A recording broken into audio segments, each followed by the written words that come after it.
सबसे पहले एक अहम कॉन्फ्रेंस पाकिस्तान में होने जा रही है। शंघाई ताउन तंजीम का इजलास जो होने जा रहा है इसकी अहमियत के हवाले से बताइएगा। इंडिया की शिरकत एक और अहम मामला है, उस पर बाद में बात करते हैं। जी हाँ, इस हवाले से तो चूंकि पहली दफ़े पाकिस्तान में एससीओ का सरबराही इजलास हो रहा है, और जी जैसे कि आप जानती हैं और आपके देखने वाले भी जानते होंगे कि भारत और पाकिस्तान को एक ही साल यानी 2017 में एससीओ की मेंबरशिप मिली थी बाकायदा।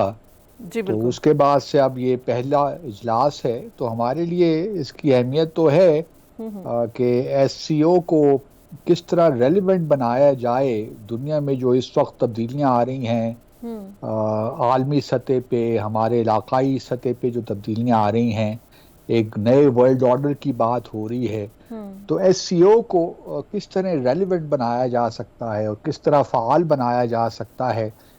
तो पाकिस्तान चूंकि एक इम्पॉर्टेंट अहम मुल्क है इस हम्म खित्ते में, तो इस वजह से यहाँ पे इजलास होना मैं समझता हूँ पाकिस्तान के लिए भी बड़ा अहम है और एससीओ के लिए भी बड़ा अहम है कि हम किस तरह इस ऑर्गेनाइजेशन को, जो पहले तो 5 मेंबर्स थे, अब 10 मेंबर्स हो गए हैं इसके, जी तो किस तरह इसको रेलिवेंट बनाएं। जो चैलेंजेस हैं दुनिया भर में, चाहे वो दहशत गर्दी का चैलेंज हो, क्लाइमेट चेंज का हो, ड्रग ट्रैफिकिंग का हो, मनी लॉन्ड्रिंग का हो, तो चूंकि शंघाई कोऑपरेशन इन चैलेंजेस के साथ नबरद आजमा है, उसका मैंडेट इन चैलेंजेस को है एड्रेस जाहिर है। करने में। जी जी, जी जाहिर है हाँ। कि इस तंजीम का जो पर्पस है, मेन एजेंडा है, वो भी सियासी, इक्तिसादी और सिक्योरिटी है।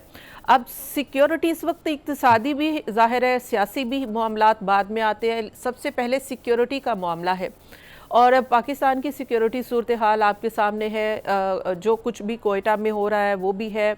इसके अलावा जो अफ़गानिस्तान के रास्ते से पाकिस्तान में होता है वो भी आपके सामने है।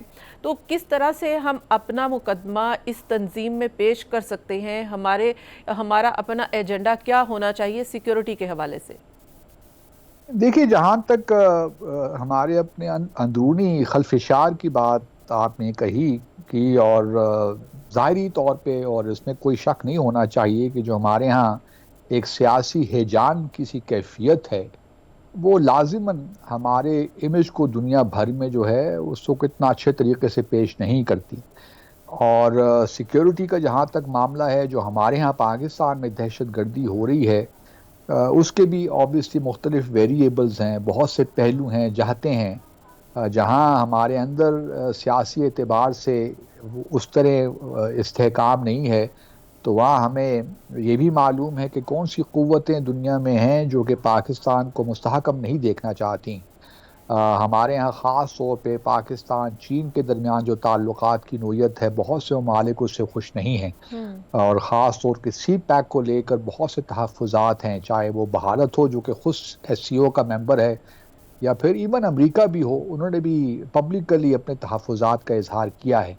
तो जहाँ तक सिक्योरिटी के मामलात हैं, मैं समझता हूँ कि, और ख़ास तौर पे इस मौके पे जबकि हमारे यहाँ एक बड़ी अहम कॉन्फ्रेंस हो रही है, तो मैं हम बहैसियत पाकिस्तानी तो हमारी ख्वाहिश यही है कि कम अज़ कम इन दिनों में जो हमारे यहाँ सियासी एतबार से जो एक लिहाज से आप कह सकती हैं कि एक बहुत सी कशीदगी है, जी वो कम अज़ कम नहीं होनी एग्जैक्टली चाहिए। जाहिर है कि जी पीटीआई एक सियासी जमात है और उन्होंने 15 अक्टूबर को ये कॉल भी दी है, एहतजाज की कॉल भी दी है। एहतजाज भी और मे बी वो धरने की सूरत में भी हो सकती है।